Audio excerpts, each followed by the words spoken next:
ont dit, mais comme à tous les enfants de paysans, on nous a dit faites des études, ne faites pas comme nous, voilà. Donc l'installation dans les années 90, quand je filme mes parents, j'y pense même pas, c'est pas possible.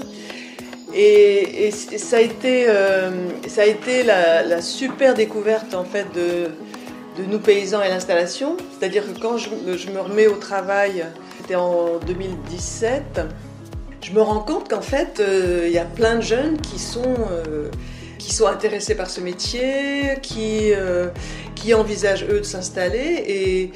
Et c'est vrai qu'à un moment, je me suis dit, si j'avais 20 ans, 30 ans de moins, pourquoi pas ? Il y a un paysan et une paysanne pour 170 habitants en France. C'était 1 pour 7 en 1950. Comment on retisse le lien ?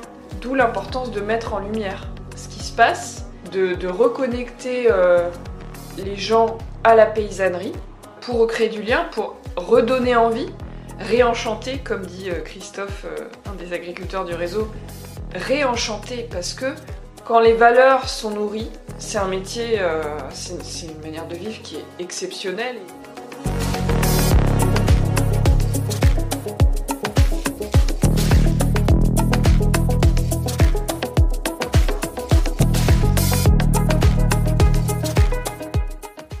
Agnès fait partie de ces femmes avec qui échanger est un délice.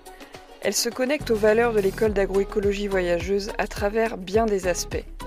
Mettre en lumière le monde paysan, tisser des liens entre les mondes qui ne se parlent parfois pas assez, apprendre en faisant, aller au-delà de ses peurs et notamment en faisant des films.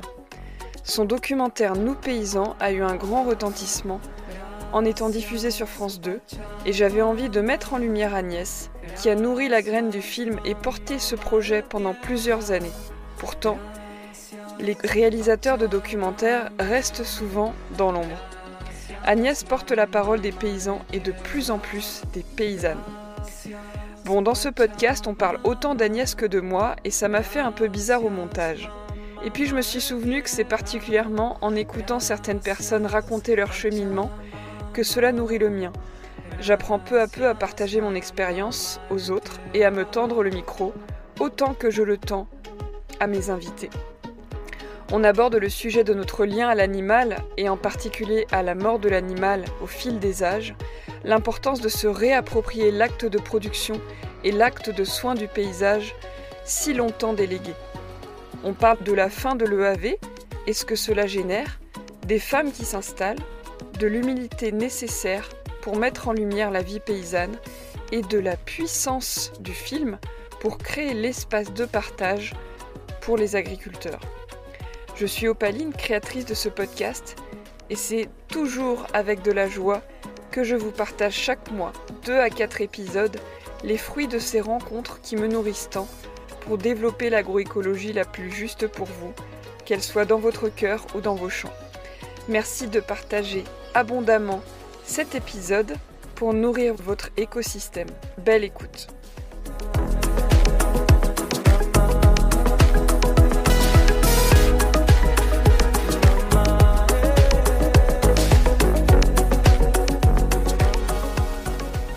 Coucou Agnès.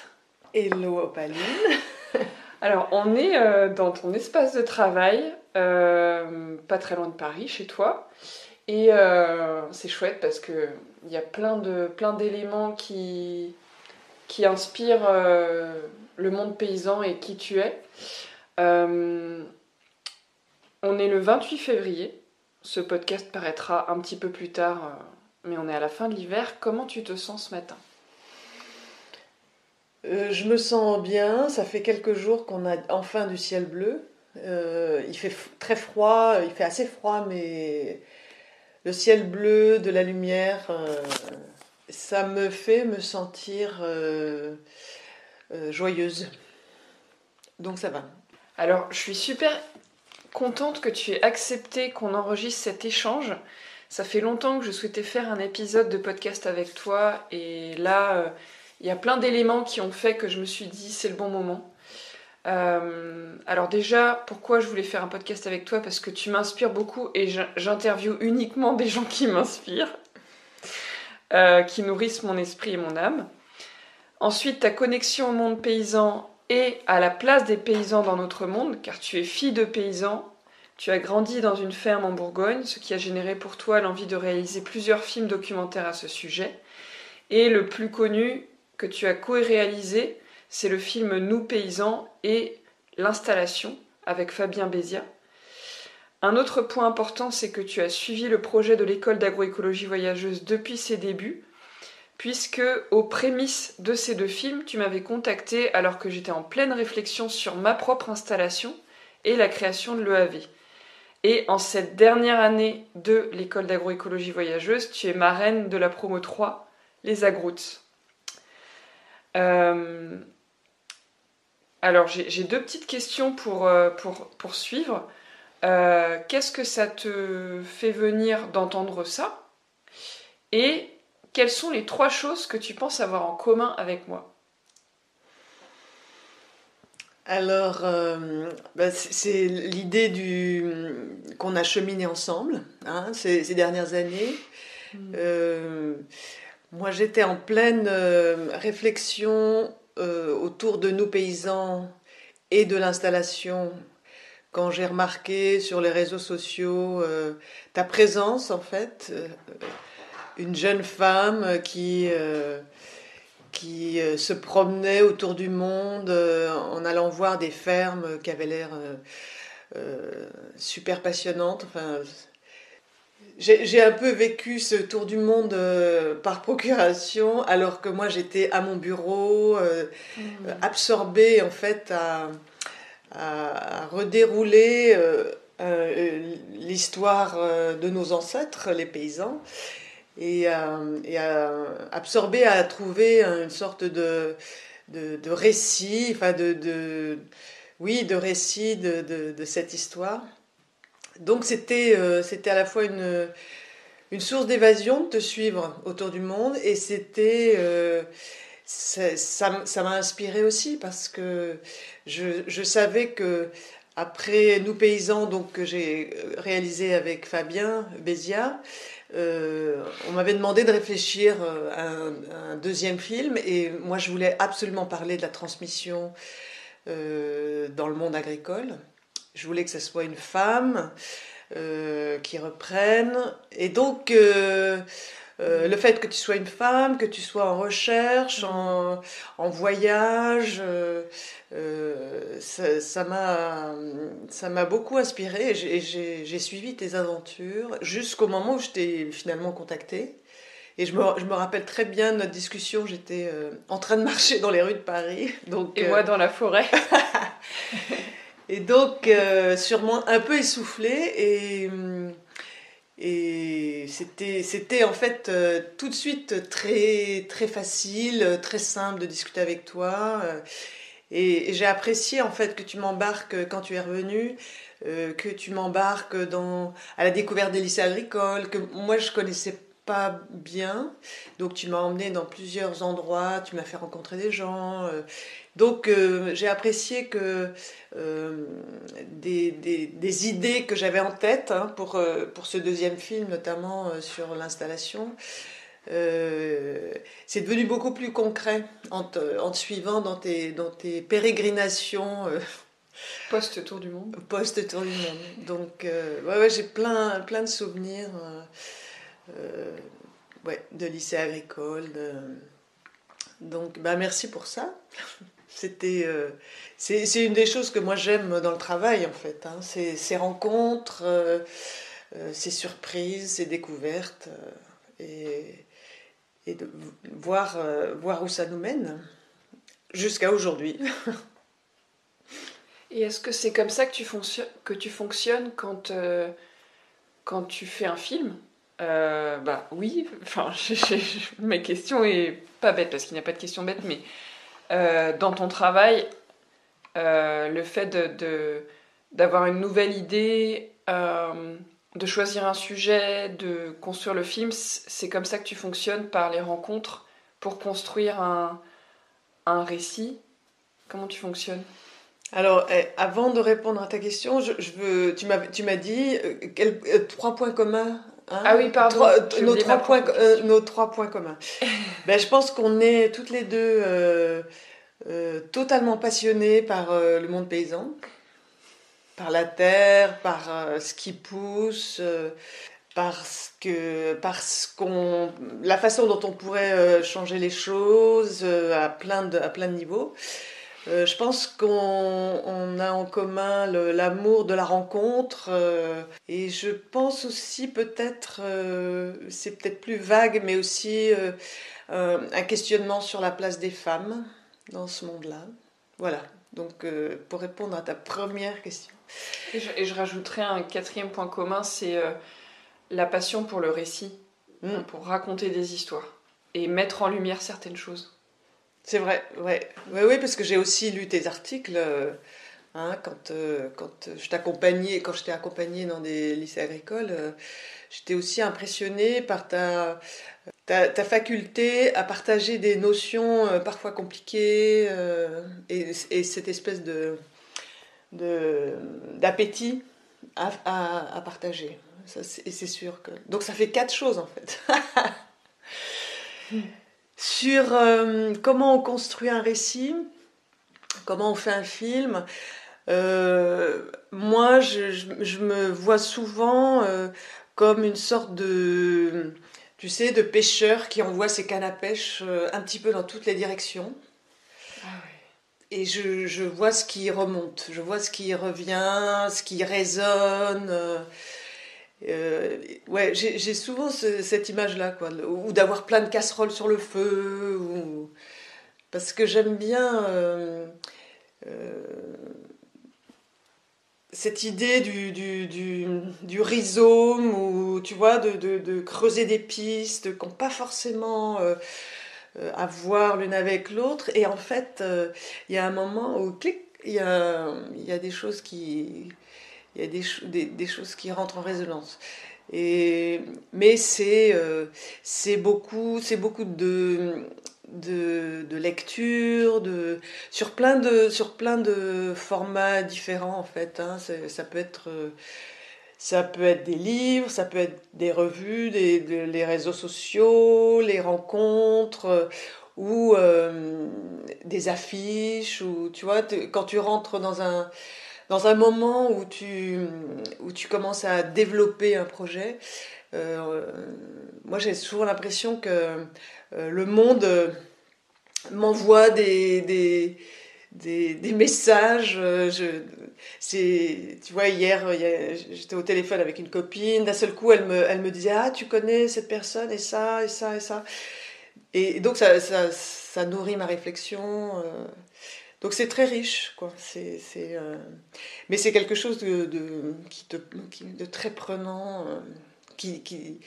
C'est peut-être un peu ça le souci, c'est que tu n'as pas vraiment l'impression de débrancher ce qui se met en route, en fait, hein, quand tu commences à vouloir creuser un sujet ou une problématique pour un film. Mmh. Est-ce que tu pourrais peut-être nous donner un exemple de processus comme ça? Je ne sais pas, qui a fait naître ton premier film documentaire sur l'agriculture ou nous paysans? Mon premier film, mon premier film documentaire, c'est un film que je tourne parce que mes parents vont prendre leur retraite et que donc la ferme va s'arrêter parce que aucun de nous, donc on est 5 enfants, aucun de nous ne va reprendre. Et donc là, je me dis, il faut, il faut filmer, il faut garder ce moment de transition, en fait, hein, ce moment où la ferme va s'arrêter et personne ne va prendre la relève. Voilà. Et donc, ça s'est fait, c'était il y a quelques années déjà, hein, c'était en 94. Et ça a été un film compliqué à faire parce que surtout parce que j'avais l'impression que je pouvais, en exposant ma famille, les mettre un peu en danger. Donc je pense que c'est un des films les plus durs que j'ai eu à faire en fait. Je me souviens, avant de tourner, je rêvais à l'époque j'habitais à la Goutte d'Or, je rêvais au 6e étage, je rêvais que mon immeuble s'effondrait. Ouais, et pourtant il y avait cette nécessité d'inscrire ce moment-là et de le garder et donc de se laisser aussi guider par ça. Voilà, donc ça c'est...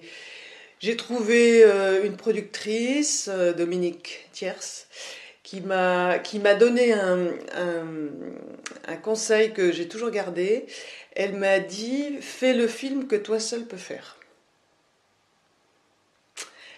Et parce que j'ai fait un film assez court de 26 minutes sur la dernière moisson de mes parents, mais je l'ai fait à la première personne. Et donc c'est une forme de narration qui n'était pas si courante à ce moment-là. Donc voilà, j'ai eu l'impression de ne pas pouvoir ne pas le faire, mais que c'était prendre des risques, faire prendre des risques à ma famille, d'exposer quelque chose d'intime en fait, la fin d'une ferme, voilà, une histoire. On peut le retrouver quelque part, ce film ? Oui, alors on a mis les premières minutes sur YouTube et il faut que je le mette sur mon site. Il faudrait que je le mette sur mon site parce que depuis la maison de production a disparu. Il peut être libre quoi, quelque part. Et donc je pense que je peux le. Mais c'est important, c'était vital pour moi de le faire et donc je suis contente de l'avoir fait. Je suis contente de l'avoir fait, d'avoir malgré ce que ça a pu déclencher de peur, d'incertitude, d'inquiétude, mais voilà, c'était mon premier film. Ouais, c'est intéressant ce que tu dis sur le fait de montrer, enfin de se mettre complètement dans la lumière, de montrer la fin de toute une carrière. Oui, puis tu vois, à cette époque-là,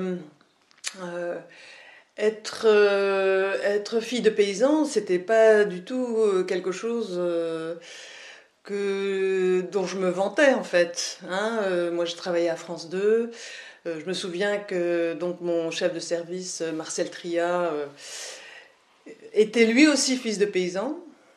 Et on était les deux seuls en fait dans toute la rédaction. On se le disait souvent. Donc c'était aussi dire voilà d'où je viens. Un métier qui peut paraître dévalorisé à cette époque-là. Je pense aujourd'hui les choses ont changé, mais à l'époque, être enfant d'agriculteur, c'était quand même ne pas avoir de réseau, de tous ces contacts que tous mes collègues pouvaient avoir en fait. Juste parce qu'ils avaient grandi à Paris, ils avaient des parents bien placés, enfin voilà. C'était mon premier film. Et j'en profite pour poser une question que Anna Charpin m'a envoyé, puisqu'elle n'a pas pu être là pour enregistrer ce podcast, elle voulait venir au départ. Donc Anna, stagiaire de la promo 3 de l'EAV, dont tu es marraine. Je la vois en photo d'ailleurs, c'est rigolo. Sur, Mais oui, ils sont avec moi, les agroutes. Donc Anna m'a demandé de te poser la question de est-ce que tu avais déjà envisagé ton installation? Est-ce que ça t'est déjà passé par la tête? Écoute, ce qui est drôle, c'est que moi, quand j'ai fait La Dernière Moisson, donc le film sur mes parents, les petites fermes comme celle de mes parents, c'était fini. C'était d'ailleurs la dernière phrase du film, je dis les petits paysans disparaissent, les petits agriculteurs disparaissent, mais moi je dis souvent je suis fière d'être fille de paysan.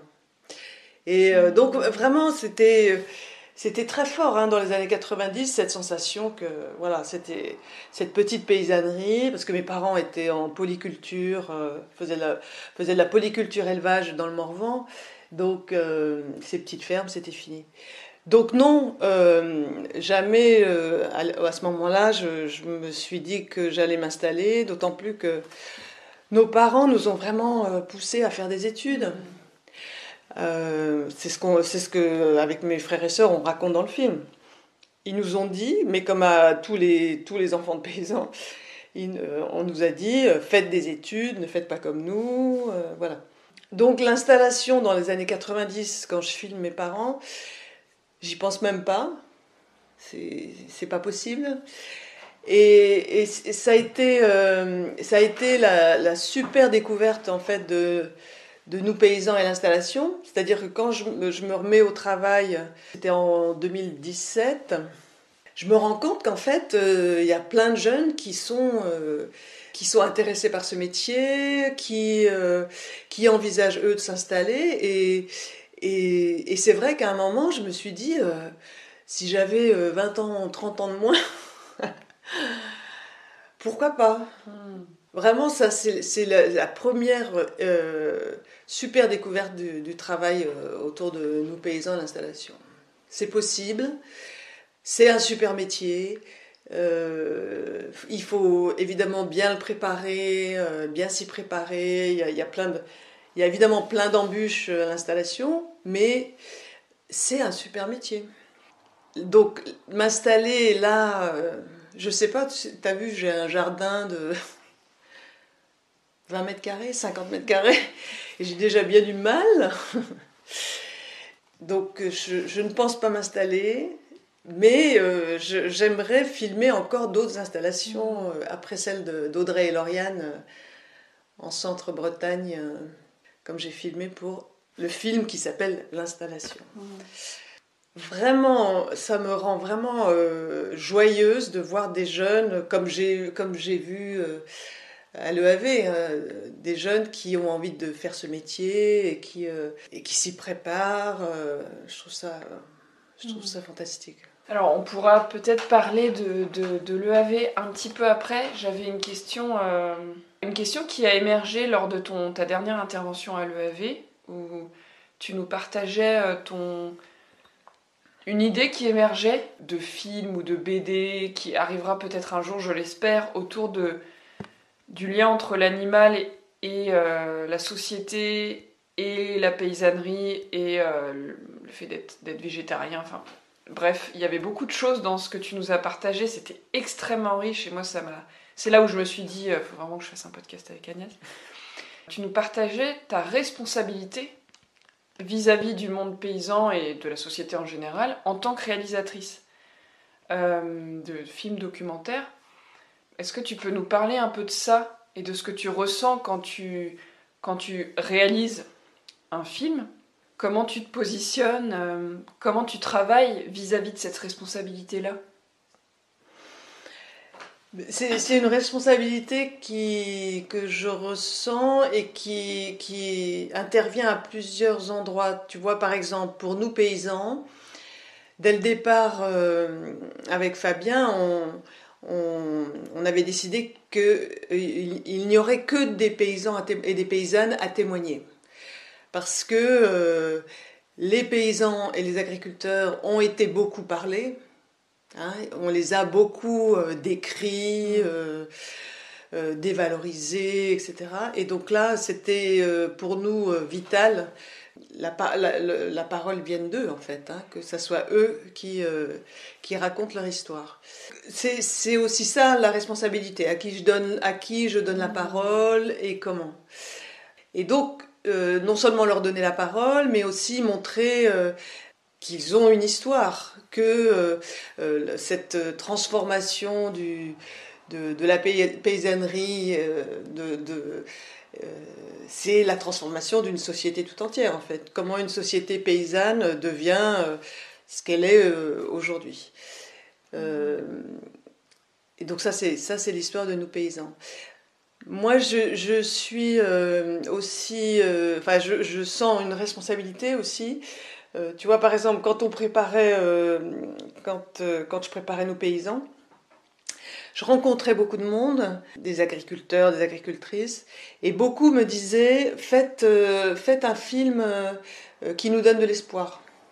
Parce que on n'arrête pas de voir la façon dont on parle de nous, ce qu'on nous renvoie, c'est assez désespérant. Il faut dire aussi que c'est un beau métier, que... Donc moi, j'ai été aussi sensible à ce message-là, tu vois. C'est pour ça que l'installation, c'est une histoire qui donne de l'espoir, on a envie de donner, on a envie de donner envie à des jeunes de s'installer en racontant. Et des femmes qui sont très présentes dans les projets d'installation d'ailleurs. Ce film a beaucoup ému lors de sa projection en septembre à l'EAV. Oui, c'est un film que je montre beaucoup, que j'accompagne beaucoup, ce qui me fait super plaisir. Et je crois que le fait que cette transmission qui est très réfléchie par les cédants se passe bien, ça procure toujours un sentiment de ouais, c'est possible, quoi. Hein, et c'est exemplaire. Et c'est fait de façon exemplaire, ouais. Si des cédants potentiels voient ce film, ça leur montre un exemple, clairement. Ouais. C'est fort. Ouais. Et l'autre chose à laquelle je pense au sujet de la responsabilité, c'est que surtout... j'ai dit ça à propos de ma présentation autour de l'élevage, en fait, parce que je m'intéresse à l'élevage en ce moment, à l'histoire des éleveurs, et je ne peux pas ne pas prêter attention au fait que dans le monde agricole, il y a un sursuicide. Hein, on se suicide beaucoup plus dans le milieu agricole, et surtout chez les éleveurs. Donc, on ne peut pas... dire n'importe quoi. Et la moindre des choses, c'est de voir et de montrer ce métier avec toutes ses difficultés, et donc de prêter attention aux gens, à ce qu'on dit. Mais bon, c'est aussi un peu la base de la relation. Il faut qu'on gagne la confiance des personnes, qu'ils nous laissent les filmer, les enregistrer, filmer parfois leurs archives familiales. C'est pas rien. Hein, d'un seul coup, je pense à Marie-Thérèse Lacombe, qui, pour nos paysans, moi, ça a été un moment extraordinaire où elle s'est mise à nous raconter la JAC, ce que c'était que de grandir une jeune fille dans les années 50, 40-50. Elle vient de la Champagne Pouilleuse, je crois, si je me souviens bien. Et donc, elle nous a complètement embarqués dans son histoire.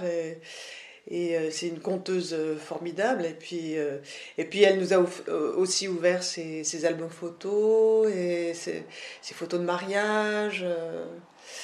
Donc c'est tout ça la responsabilité, c'est prendre soin en fait de ce qui se passe. Et aussi après, moi j'aime bien rester en contact avec les personnes avec qui on a passé un moment fort. Tu Tu vois, moi, après mon deuxième film sur le monde agricole, après mes parents, ça a été la vie après. Donc, c'est l'histoire de ce qui se passe, en fait, quand un jeune agriculteur se suicide. Donc, c'était en 2002. Et, et, et donc je suis allée voir toute la famille de ce jeune agriculteur. C'était un jeune éleveur.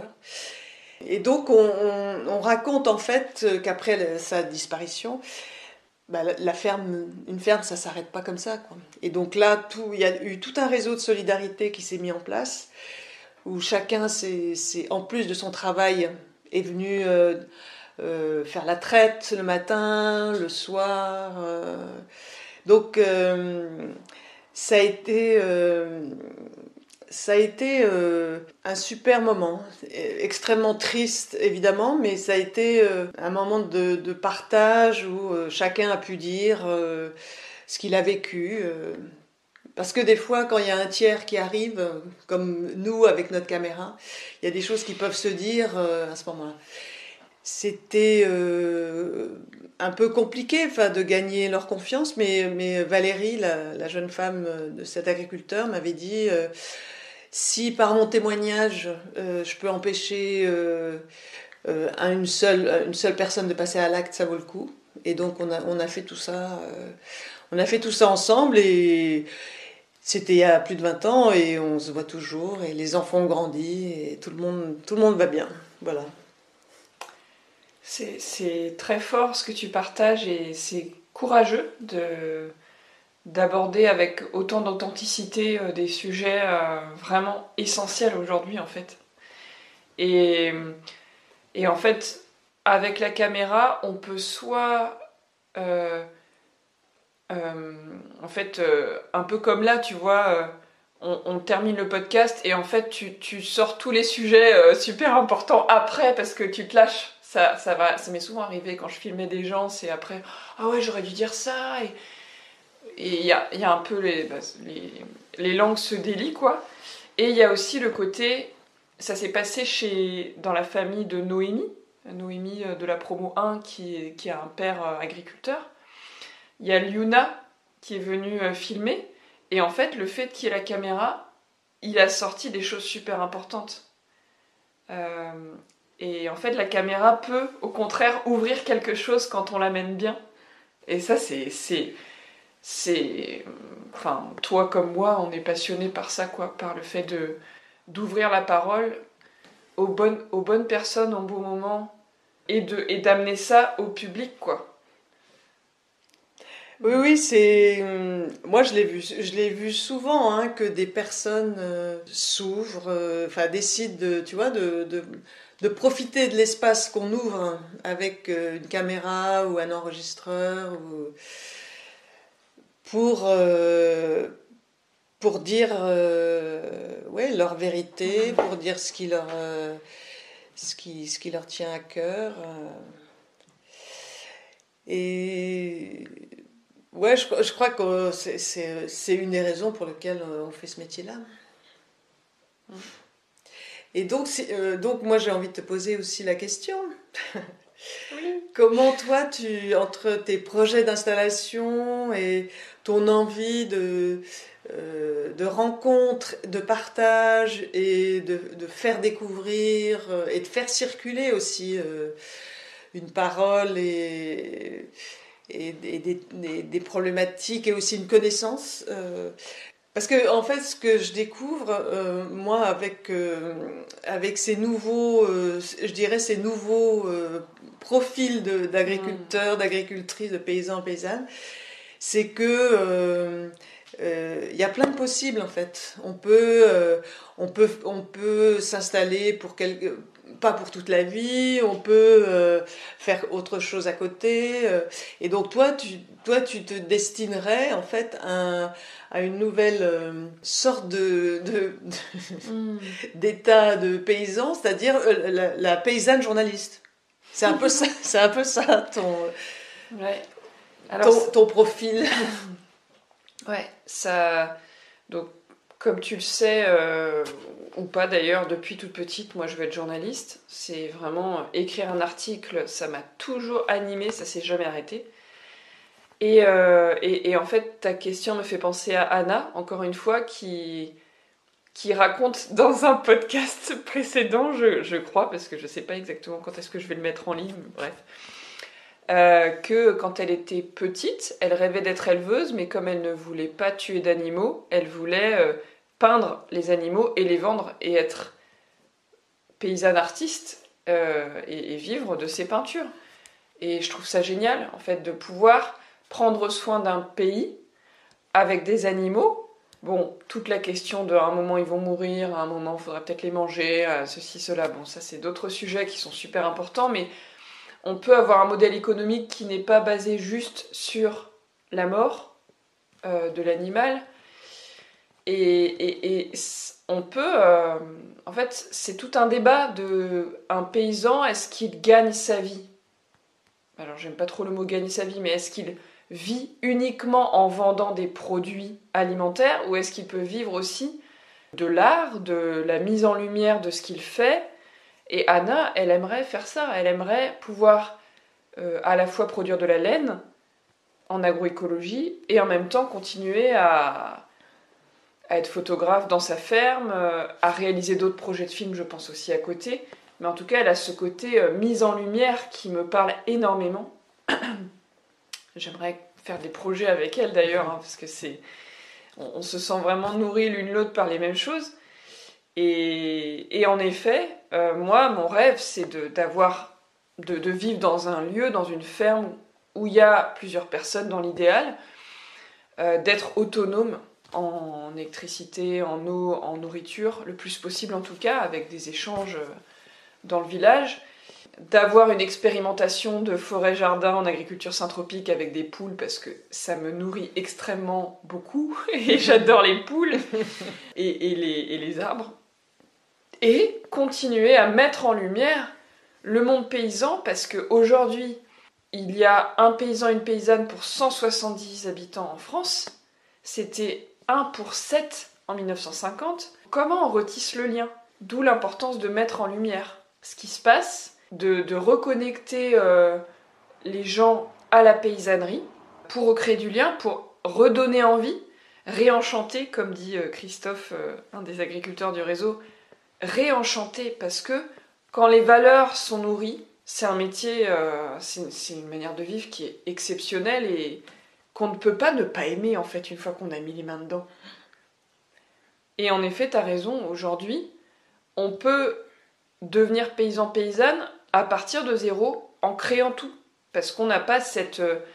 Enfin, beaucoup de gens aujourd'hui, les nouveaux arrivants, n'ont pas cette loyauté intergénérationnelle qui nous impose de poursuivre après nos parents. Et moi, j'ai 0 paysan-paysanne dans ma famille depuis 2-3 générations. Donc, c'est plutôt l'écologie qui m'a amenée à l'agriculture comme moyen de régénérer notre société, quoi. Ce que je trouve super intéressant dans ce que tu dis et ce qui est pour moi politique, c'est que cette situation où petit à petit, en passant de... Oui, on dit après la Deuxième Guerre mondiale, 30% de paysans dans la population active, aujourd'hui 1,5%. Ce qui s'est aussi produit, c'est que on a délégué notre alimentation, notre habillement, tout, on a tout délégué à des entités en fait qui nous échappent complètement et qui sont même invisibles. Et ce que je trouve très fort et politique de la part des jeunes qui veulent s'installer, c'est justement ils veulent se réapproprier cet aspect-là de la vie qui est absolument essentiel, c'est-à-dire d'où vient ma nourriture, comment je me nourris, mais aussi comment je m'habille. Anna, elle veut nous habiller en laine, c'est super. Comment je me chauffe, comment je me construis une maison. Enfin, je trouve que Enfin, il y a quelque chose là que je trouve hyper important parce que on sait que en s'éloignant, en déléguant toutes ces activités totalement essentielles, on a aussi permis des abus, hein, des abus de l'élevage industriel. Ouais. Hein, donc, et on s'est déresponsabilisé. De l'essentiel de comment je vis, est-ce que je supporte que ma nourriture soit produite de telle ou telle façon. Et ma nourriture et ce qui me soigne aussi, tout ce qui est plantes médicinales. Et d'ailleurs, tu partageais l'autre jour à l'EAV qu'on a délégué aussi la mort des animaux. Avant, la mort des animaux était au cœur des villes. L'animal était le moteur de nos voitures. Et petit à petit, les abattoirs sont sortis des villes. Et en fait, la mort avant était au cœur des villes, mais on mangeait moins de viande. Et depuis, on mange aujourd'hui 4 fois plus de viande qu'au début du 19e siècle. Oui, c'est passionnant de voir à quel point notre relation à l'animal de ferme s'est distendue, s'est éloignée. Et effectivement, enfin, il y a des historiens, des anthropologues qui travaillent sur la question, qui sont passionnants, et qui racontent que Paris était une ferme, en fait, qu'il y avait une vraie relation entre... les animaux allaient et venaient jusqu'au cœur des villes, parce que, en fait, avant de les abattre, déjà, il fallait voir s'ils étaient en bonne santé. Donc, oui, je partageais tout ça avec vous, parce que moi, je trouve ça passionnant de voir comment cette relation s'est distendue, comment les animaux ont quitté la ville, comment on a arrêté de voir leur mise à mort, et comment aujourd'hui, oui, l'élevage, ce qu'on appelle l'élevage paysan, c'est une toute petite partie de l'élevage, en fait. Et moi, je suis passionnée par les réflexions des éleveurs, leur relation à l'animal, au troupeau, à leur mort. Je trouve que c'est très très riche. Mais comme je partageais tout ça avec vous, je suis en pleine réflexion. Donc tu vois, et c'est là où intervient toute cette question du récit. Quel récit, quelle histoire je veux raconter à partir de ça. Parce que c'est vrai que il y a un fossé qui se creuse, il y a quelque chose de très binaire qui s'est installé, de noir et blanc, pour, contre, et ça discute plus beaucoup, je trouve. Ça s'invective, ça s'insulte. Et donc, comment remettre un peu de complexité, de connaissance, de lien. C'est ma réflexion en ce moment. J'ai pas de réponse pour l'instant, mais je sais que je vais creuser. Et super transition avec un autre sujet qui est l'EAV, parce que t'es à l'EAV justement, je pense que tu l'as senti, mais on a ce souhait de retisser des liens et de rétablir une sorte de porosité entre celui qui est contre, celui qui est pour. Et il y a des moments où je me souviendrai toute ma vie, je pense, de ce moment où on a été voir Frank Bechler en octobre, et que comme il y a beaucoup de végétariens, voire de véganes dans la promo 3, il y avait notamment Manon, qui est végétarienne, qui, en écoutant Franck parler du moment où il emmène ses animaux à l'abattoir, elle pleurait. Et en fait, moi j'essaye vraiment, enfin je pense qu'une des clés pour notre monde, c'est d'écouter celui qui n'a pas la même vie que nous et le même avis que nous sur un sujet. Et notamment là, le fait de ne pas vouloir manger de viande et de ne pas comprendre comment on peut être éleveur même pour la viande, bah moi me connecter à ça, me dire mais quel est son cheminement pour en être là et le mien, tu vois, moi aujourd'hui je mange de la viande très rarement quand je sais d'où elle vient, mais je ne suis pas encore capable de tuer un animal et je ne sais pas si je le serai. Et c'est ok, c'est comme ça, tu vois, et dans la société, on est tous à des cheminements différents.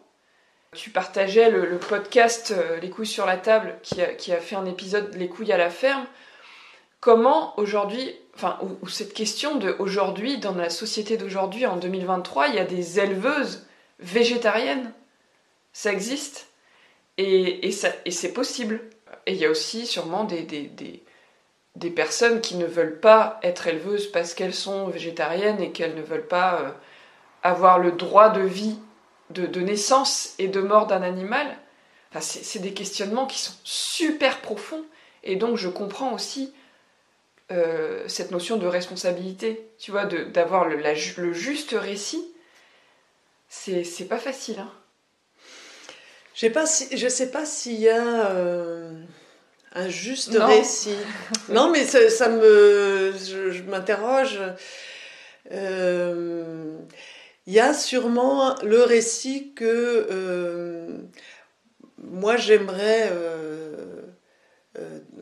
Enfin, l'histoire que j'aimerais qu'on me raconte en ce moment. Et comme je la vois nulle part, tu vois, je me dis il faut la fabriquer. Ah, ouais. Tout ce que je sais en ce moment, c'est que j'apprends beaucoup plus de l'animal, de notre relation à l'animal, de la richesse de cette relation auprès des éleveurs que auprès de personnes qui sont dans des postures d'indignation, tu vois, et qui dévalorisent ce métier. Il n'y a aucune comparaison. Il y a cette proximité que les éleveurs ont avec leur animal, enfin, les rend, à mes yeux, complètement légitimes, porteurs d'une connaissance qui est extrêmement riche. Et cette idée de faire un récit autour de cette question-là, c'est un peu un prétexte pour creuser ça. Hein, qu'est-ce que c'est qu'être éleveur? Qu'est-ce que c'est qu'avoir un troupeau? Comment le gérer? Les questions c'est bien plus complexe que c'est mal. Ouais, c'est ça. Prenons le temps, enfin, d'écouter ceux qui vivent au contact des animaux. J'aimerais qu'on aborde le sujet de l'école, parce que tu l'as vu évoluer depuis sa création à aujourd'hui, où on a décidé de l'arrêter et de capitaliser sur ces 3 années d'expérience pour écrire un livre et faire en sorte que ce projet se transforme pour être repris, que cette pédagogie du vivant soit reprise d'une manière ou d'une autre. Peut-être que ce sera nous, peut-être que ce sera d'autres personnes, mais en tout cas on est arrivé à la fin d'un cycle. Et moi j'ai envie de te poser la question, qu'est-ce que tu as vu évoluer à l'EAV? Qu'est-ce que tu as vu à l'EAV que tu as envie de partager? Et est-ce qu'il y a eu du changement dans ces 3 années? Oui, il y a eu beaucoup de changements. D'abord, moi, je me sens un peu privilégiée d'avoir vécu ces années-là, parce que moi, j'ai trouvé ça hyper gonflé de ta part. D'avoir cette idée d'école. Enfin, tu vois, franchement, faut le faire, quoi. Charlemagne. Hein? Charlemagne. Voilà. Et de porter ça, et de pas lâcher l'affaire, de le porter avec des gens différents. Enfin, ouais, il y a eu plein d'époques. Pour moi, vous avez été, vous êtes encore des sortes de profs chercheuses en fait. Hein. C'était un travail de recherche. et qui continue, qui va continuer sous une autre forme. Mais pour moi, c'est évident que il y a quelque chose qui se transforme, mais enfin, tu vois, l'étape qui s'annonce, vous allez complètement transformer ce que vous avez vécu et appris sous forme de livres ou je sais pas, mais moi, ce que j'ai trouvé passionnant, c'est tu vas pas en formation à n'importe quel moment de ta vie. Donc je pense que déjà, les jeunes arrivaient avec un désir de quelque chose qu'ils n'arrivaient pas vraiment peut-être à mettre à faire prendre forme. Et donc déjà, ça, je trouve que 3 années de suite, avec 3 groupes de jeunes, tu vois, de les aider à être plus précis dans leurs rêves ou à les confronter à la réalité, etc. Déjà, je trouve que c'est super riche d'avoir été à ce moment-là de leur vie, parce que c'est des moments super importants. J'ai trouvé ce contact avec ce réseau d'éleveurs et de paysans qui s'est installé fantastique, quoi. Tu vois, puis le fait que vous le partagiez aussi à travers les podcasts, enfin, tu le partages avec des podcasts ou avec les agro-apéros. Moi, j'adore les agro-apéros. Tu n'en as pas raté un? Bah si, il y en a eu 2. Voilà, j'étais là les 2 fois. On est quand même 80% à habiter en ville. Enfin, tu vois, de pouvoir à 18h se brancher sur la réalité d'un éleveur, d'un agriculteur. Moi, ça me fait voyager dans la vie de quelqu'un d'autre, ça me sort, tu vois, aussi d'une réalité qui peut être très pesante. La ville, la pollution, le bruit, enfin donc je suis pour ouvrir ces fenêtres, et c'est ce que vous permettez, hein, il y a des choses qui peuvent circuler, c'est super riche. Et ouais, moi, votre aventure, ça m'a passionnée. Et ça me passionne toujours. Et j'ai hâte de voir ce que vous allez faire de cet humus de relations, de moments, de découvertes, tu vois. C'est très riche. Dans cette étape de deuil du projet qui va s'arrêter bientôt, il y a cette idée que pour nous, c'est un arbre. En fait, c'est comme un arbre qui tombe et qui va ouvrir une clairière dans la forêt. Et la lumière va permettre à des nouvelles plantes et des nouvelles graines de pousser. Donc, c'est vraiment... Enfin, moi, je trouve ça super de prendre l'exemple de la forêt et de la perturbation qui est nécessaire dans le système pour avancer. Dans une société où on démarre plein de choses, mais on les arrête pas. Et on prend pas le temps de clôturer ensemble quelque chose qui a été une belle aventure. Donc les Agroutes nous ont partagé que c'était exemplaire pour eux de participer à la fin de quelque chose, de voir quelque chose qui se termine. Et ça fait le lien avec l'idée de vie et de mort, de naissance et de mort, et que quelque chose qui meurt, il laisse la place pour un autre être. Même si c'est pas facile parce qu'on a des émotions.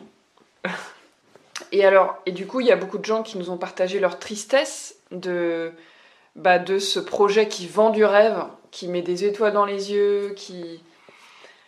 Bon, moi aussi, je suis triste parce que je me dis, oh là là, le nombre de personnes qui ont envie de participer et qui vont pas pouvoir le faire l'année prochaine, en tout cas pas sous cette forme. Et aussi... la tristesse parce que c'est un projet générateur d'espoir et enfin une école qui peut permettre aux jeunes de trouver leur place dans le vivant et de se reconnecter vraiment à l'intérieur d'eux-mêmes, à ce qui les fait vraiment vibrer. Dans une de mes dernières questions, comment retisser du lien entre les humains qui ne sont pas paysans et les paysans aujourd'hui ? Quelles sont les possibilités pour toi de refaire un pont dans ces mondes qui ne se rencontrent plus beaucoup ? Tu vois, tu partageais de la solidarité de tous ces gens qui sont venus aider dans cette ferme où il y avait un jeune paysan qui s'était suicidé. Est-ce qu'il y a une autre forme de solidarité aujourd'hui qui se crée? Et c'est plus les paysans qui vont devoir aller aider dans les fermes, mais... C'est ma question principale qui me guide. Comment retisser du lien entre des gens qui ne se connaissent plus, qui se côtoient plus. Mais avant, je voudrais souligner l'importance de ce que tu as dit, c'est-à-dire célébrer une fin. Et aussi, j'aime bien cette idée de perturbation, en fait. Ça vient de l'agriculture synthropique. Je trouve ça vraiment intéressant. De ne pas être dans ce toujours mieux, s'agrandir, mais de se dire que les perturbations aussi sont là, et de les accueillir et de voir ce que ça provoque. Et c'est vrai, la fin, tu vois, la dernière moisson, c'est une fin. La vie après, c'est la mort d'un jeune éleveur. Nous, paysans, c'est la fin d'une société paysanne. L'installation, c'est la transmission, c'est du renouveau, c'est de la jeunesse aussi qui arrive avec des envies nouvelles. Je pense à un sociologue que j'aime beaucoup, Bertrand Hervieux, et qui a travaillé toute sa vie sur les mondes paysans. Et je suis allée visiter la salle de traite de ses ancêtres. C'était genre la première salle de traite très moderne, construite, je crois, dans les années 50. Enfin, il y avait des collègues à lui qui lui posaient la question de l'avenir de l'agriculture, parce qu'en fait, dès que tu mets ensemble des gens passionnés par l'agriculture, on refait le monde agricole et puis on dit mais qu'est-ce qu'il faut faire pour que tout ça aille mieux, et Bertrand Hervieux a dit je ne pense pas que c'est ceux qui ont créé le monde tel qu'il est aujourd'hui qui ont les solutions pour l'avenir, en fait. Comme Einstein, en fait. On n'a pas les... Je sais plus. Bref, il y a une citation d'Einstein. Tu vois l'idée, en fait, c'est que quand on a été complètement... On ne peut pas créer les solutions avec l'état d'esprit dans lesquels on a créé les problèmes. Voilà, c'est ça. Ceux qui ont créé le monde tel qu'il est, en fait, n'ont pas la vision, les outils pour le faire évoluer. Donc, il y a des choses qui doivent se terminer pour que d'autres s'inventent. Il faut de l'espace. Et du coup, il va y avoir de l'espace. C'est bien. Et de l'espace, moi j'ai envie je vous le souhaite aussi, de l'espace aussi pour grandir à votre façon, chacune, parce que c'est quand même une histoire de femme, le AV, et chacune a son chemin aussi à faire. Sa ferme à construire, on ne sait pas encore la forme que ça prendra. Mais...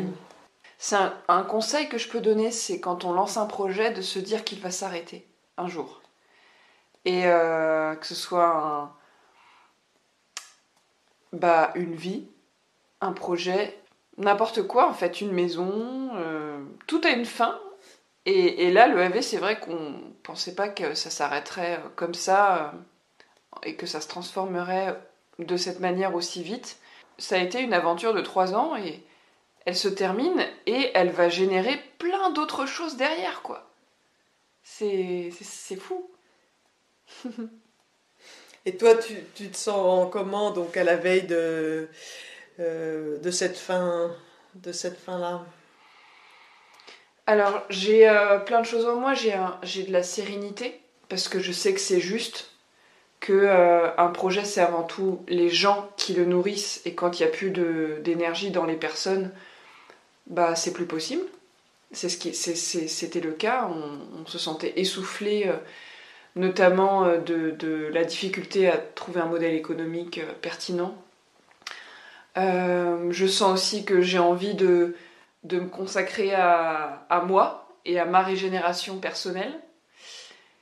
Et j'ai de la confiance vraiment dans la suite, parce qu'il y a eu tellement de graines qui ont germé avec cette école, que les 42 personnes accompagnées, toutes les personnes qui ont fait partie de l'équipe, les personnes comme toi se sont frottées à cette école de manière très proche, portent en elles déjà des principes du vivant, et et une certaine forme d'agroécologie qui va continuer à cheminer à travers nous. Donc j'ai vraiment confiance. Moi, je crois que tu peux être fière du travail accompli sans argent, parce qu'il faut quand même... dès qu'on parle de l'agriculture, il y a quand même un problème d'argent, quoi. Ouais. Hein, de pas gagner sa vie, c'est pas tenable. J'ai pas gagné ma vie, j'ai vécu intensément, et j'ai reçu de l'argent, un petit peu quand même, on a eu un petit peu d'argent, on a été un petit peu payé, surtout cette année, mais c'était extrêmement riche en apprentissage, et j'ai jamais été aussi épanouie de ma vie, même si physiquement j'y ai laissé des plumes. Mais ouais, c'est une quête. Et pour terminer, j'aimerais juste te demander, est-ce que tu as envie de remercier des gens aujourd'hui, peut-être plus en lien avec l'agroécologie, le monde paysan? Est-ce qu'il y a une ou deux personnes à qui tu as envie d'envoyer des gratitudes à travers ce podcast? J'imagine qu'il y en a énormément. Mais... Oui, c'est une foule de personnes qui me viennent en tête. Surtout qu'un film, il y a toujours des moments de doute intense, de difficulté, où tu vois plus rien, tu comprends même plus ce que tu as voulu faire au début. Donc je suis toujours pleine de gratitude pour les gens qui m'accueillent à ce moment-là avec tous mes doutes, en fait, hein, et qui et juste le fait de parler, de dire d'être dans une situation où je sais plus où je vais, je vois plus le film, etc. Donc j'ai plein de gratitude pour tous ceux qui m'ont ouvert leurs portes, qui m'ont parlé, qui m'ont confié pourquoi ils faisaient ce métier, comment, etc. Et qui ont accueilli mes doutes aussi parfois. Et puis c'est vrai que moi je trouve que j'ai une pensée particulière pour les femmes qui s'installent, parce que dans l'installation, justement, Audrey et Lauriane, ça se passe bien, elles vont bien, etc. Je sais que c'est pas toujours comme ça. Donc, ouais, bravo les filles, quoi. Et moi, j'ai envie de te remercier, Agnès, d'avoir été toujours là, d'avoir toujours répondu présente à chaque étape de l'EAV, parce que tu aurais pu dire bah non, je viens pas, et en fait t'étais là tout le temps, quoi. Donc ça, finalement, t'aurais été peut-être un peu plus que marraine juste de la promo 3. Donc merci beaucoup pour ça.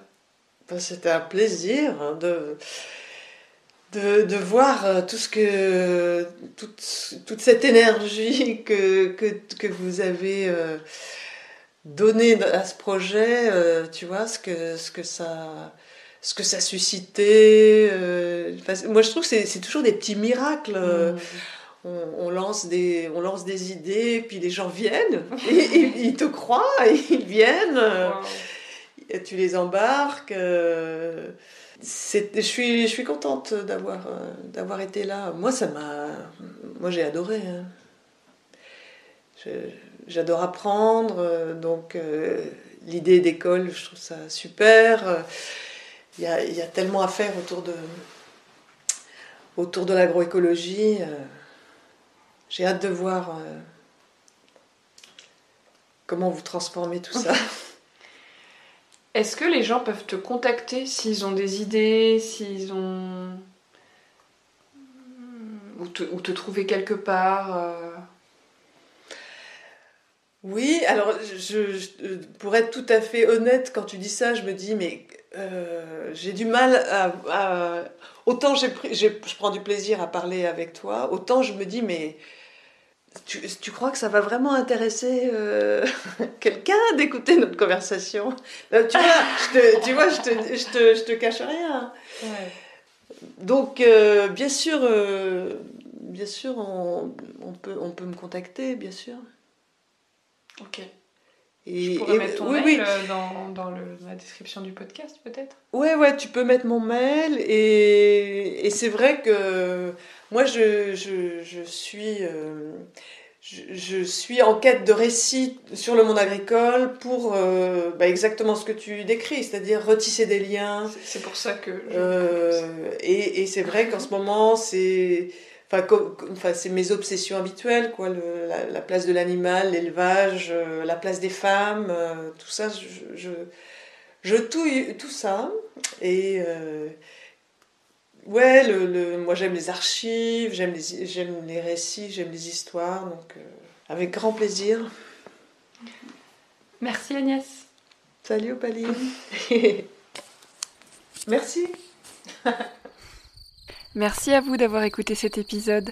S'il vous a plu, je vous invite à le partager à des personnes qui pourraient être inspirées par cette thématique. Vous pouvez aussi laisser un commentaire sur votre plateforme d'écoute ou sur YouTube et noter le podcast en lui mettant 5 étoiles. Cela lui permettra d'être plus facilement trouvé par les personnes qui cherchent des podcasts sur l'agroécologie. À bientôt pour un prochain épisode au cœur du vivant pour mettre en lumière celles et ceux qui régénèrent la terre.